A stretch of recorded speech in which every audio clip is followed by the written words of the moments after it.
friends, Editing Maiga here from the future, the very much future. And I just want to say two things up front. First is that this is the vlog that was the main reason as to why the vlogs are suspiciously over 6 months behind. It really has to do with the nature of live theater, with how long things take to come into fruition and how flexible you have to be and nimble to be able to survive in this career. And that means that real-time updates are actually very bad.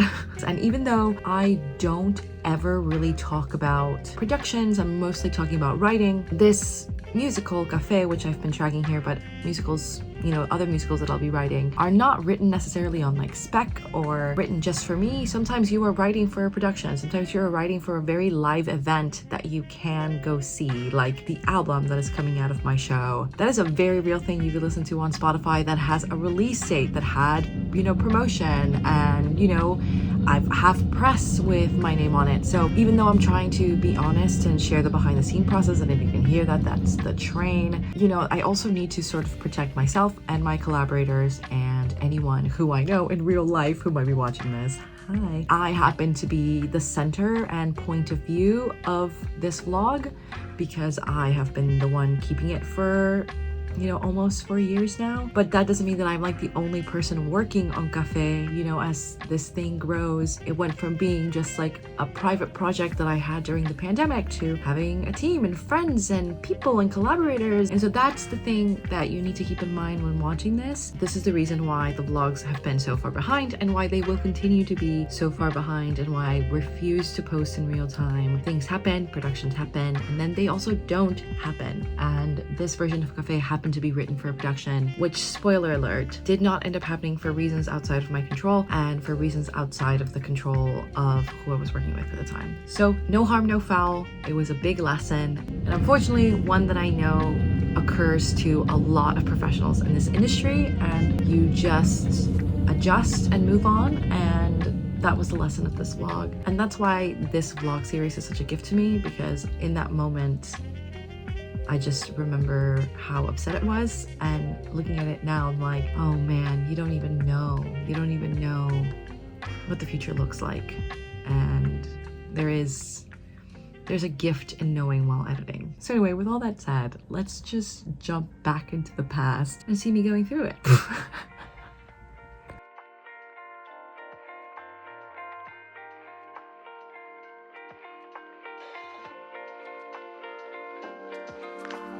Hi friends, it is currently 2:05 a.m. I messed up, and then I was like, oh, I'll just take a nap and then wake up and keep working. Well, slept. Then I texted my husband, hey, I just took a nap. I'm gonna get up right now. And then I slept for 2 more hours. Not my ideal situation. I was going to apply to something on Friday, but it's a mail-in application. And as much as I want to, it's just not ready right now. I'm having a lot of happiness in an adage that my grant writing professor said to me that was there's always next year. I have class tomorrow at 12:30, so I'm not feeling super stressed about getting up. Today I played corporate hell in front of Tess and Kiara, which was my first test of Felipe's arrangement with the song. It's really exciting. And I haven't been recording every time Felipe and I are working on arrangements and stuff. He presents me something and I'm like, how about this? And it's just one of my favorite parts. But I we're recording the audio because we're recording the track to build the arrangement. And I always forget to turn on the camera. So I'm gonna try and remember that, even if it's just on my phone and I forget to bring you. School has been kicking my ass hard.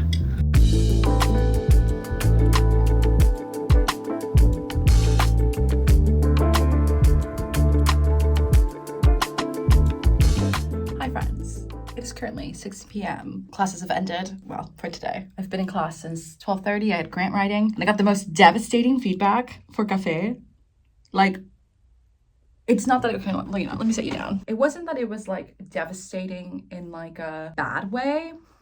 It was more devastating in that it was such good feedback to the point where I have to rethink the entire character of Alejandra and the reason that she helps her parents. Originally, I was like, oh, Alejandra just graduated from undergrad and she's here to help her parents with this business. But I always thought that if that was the case, why would she let them do that? But I love this idea that she became like a big time accountant somewhere else and comes back home once she gets wind. And that's what leads her to Cafe. You know, it's a typical, almost like a rom-com in that the girl leaves the big city to come back home. However, knowing this, it's actually, because I feel like Perfect American Daughter right now has the perfect chorus, and the verse and pre-chorus are doing nothing dramatically. They're like thematically interesting, but plot-wise, I feel like it's actually wasted real estate. I'm like, oh, it's all of a sudden super clear what the issue is and why I was struggling with this, and this is the solution. TLDR, being in this class, in this grant writing class, has taught me that I've actually been underselling myself so that I'll be palatable, that I'll be easy to swallow,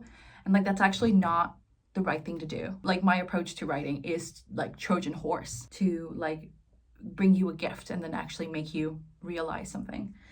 Anyway, all of these big epiphanies, all of which I can't add to this version of the script because this thing goes into print like in 2 weeks exactly. So right now I'm just focusing on this old version and getting it really strong so then I can go in and add these notes. I'll check in with you later.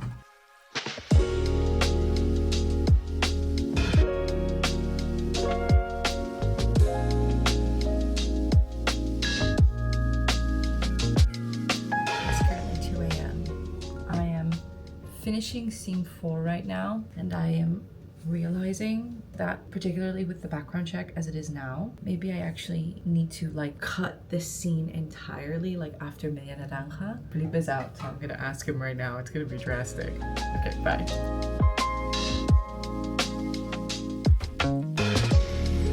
Okay, so now I'm gonna finish typing this up, and then Tess is also here, so we're gonna read it, and then I'll be able to make this decision. It's just this fourth scene is feeling long anyway.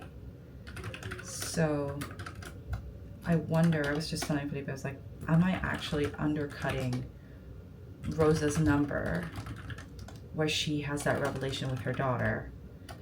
And that's what turns her around. Because this feels like the baby you're gay beat. You know what I'm saying?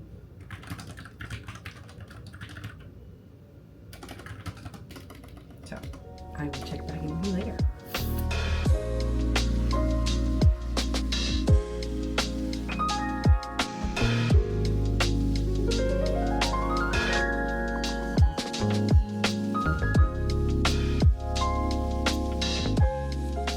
This is the thing about having people over who are also writers. When we just read it and it felt so clear that the background check was just like in the wrong place in this show. I'm cutting 12 pages of material.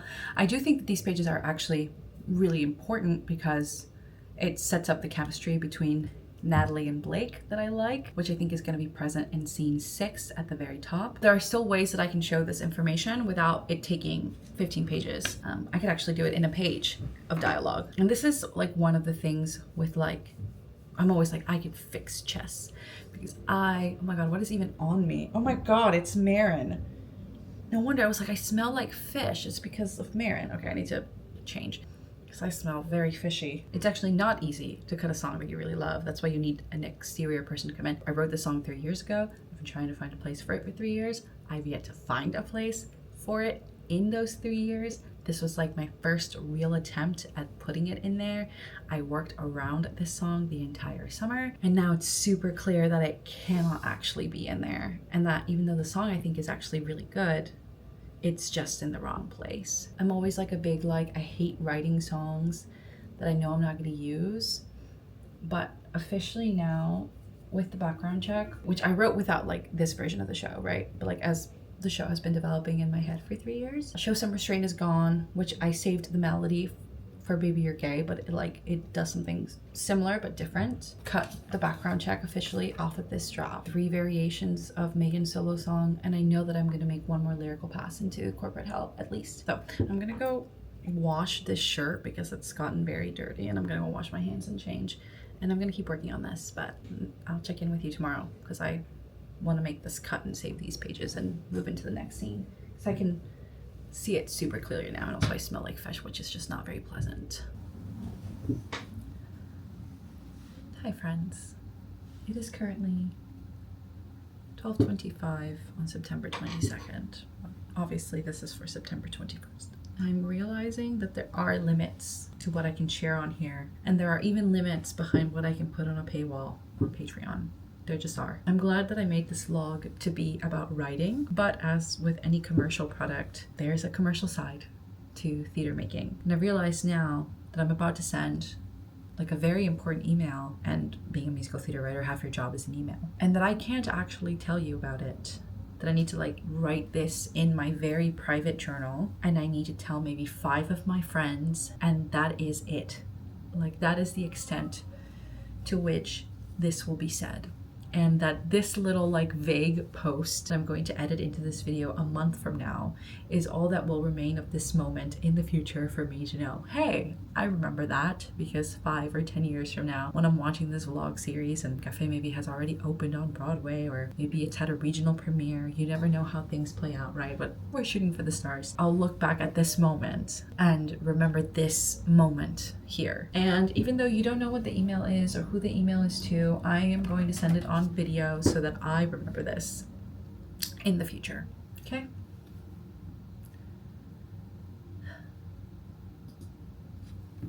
Just sent it. Also going to send the other side of that right now. There it is. That's the end.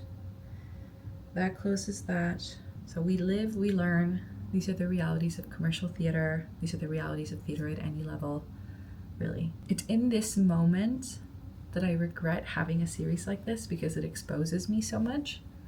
On the flip side, this is the sort of thing that people pay a lot of money to go to school to learn how to do. And I'm very fortunate to be able to go to NYU and have this kind of support. But if you don't have that and you're in this position, a thing that has been really helpful in this very embarrassing moment for me has been knowing that this happens at every single level of theater making. I need to send a second email now, one which I will not be sharing on here, but this was a moment. I'm going to be working, but I'll be checking in with you tomorrow. Hi friends, it is currently 2:14 p.m. If you saw my Instagram stories from, I guess today, I was literally up till 6, like working on my thesis. So it's been kind of a day. Hence why I'm wearing a hat. It's like my hair is like not giving super fresh, super good. I guess I'd like to say up front here, because I've talked about this for a while, that the Frontera team and I like have split up for production. I'm very thankful for literally all the work they did with me this summer, especially like putting that Zoom reading together for me, which again, you guys saw. Where we are right now from yesterday, I talked with Amanda. I love you, Amanda, if you're watching this. And that has given me like a lot of forward momentum. Also like just having a really strong support system of friends and family. And also people are receiving Alejandra super well at the cabaret at Theater West that they're doing this weekend for musical theater. And that has been really good for my soul. My twin went to see it yesterday, like in person, and they were like, people were clapping and cheering for them getting together, and it was really emotional, and she cried, and which means I cry, and I'm just really happy that the song is being so well received. Totally mislabeled on the program, but that's just like, it's a low stakes cabaret where we're just trying new work, and that's really exciting. All in all, I am pleased and also like stressed about what it means for Café now in terms of like having a month to put something else together. All in all, trying to glean the positives. It could be that I'm super tired and that I'm forced to drink Dunkin'. No offense to Dunkin', but in order like of the major chains being like from LA, go Rams.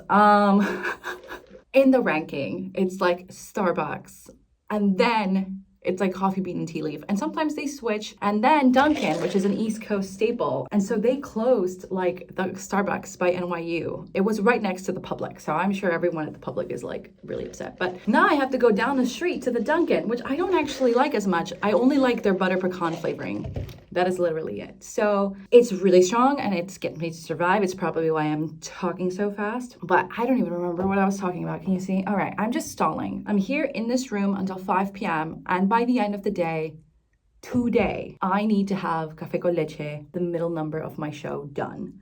So I'm gonna take the next 40 minutes to write scene 5, which I've been avoiding like the plague. And with that, I'll check in with you later. I might actually do a time lapse. Oh my God.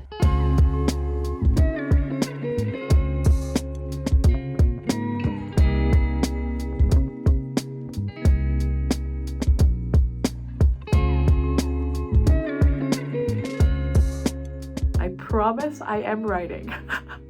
I'm almost done with Team 5. And I added a reprise. So I took out the background check and now I've added back the Here in Estella Sonido's reprise, which I thought I'd cut. Lots of little reprises in the scenes. We'll see.